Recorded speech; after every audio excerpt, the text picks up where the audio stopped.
CM Chandrababu ప్రాతినిధ్యం వహిస్తున్న కుప్పంలో గ్రానైట్ అక్రమ రవాణా జోరుగా సాగుతోందనే విమర్శలు వినిపిస్తున్నాయి.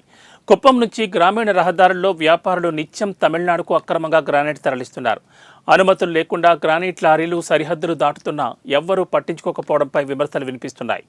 కుప్పంపై పాల్యం మీదుగా తమిళనాడుకు అక్రమంగా తరలిపోతున్న గ్రానైట్ లారీపై తరలిస్తున్నారు.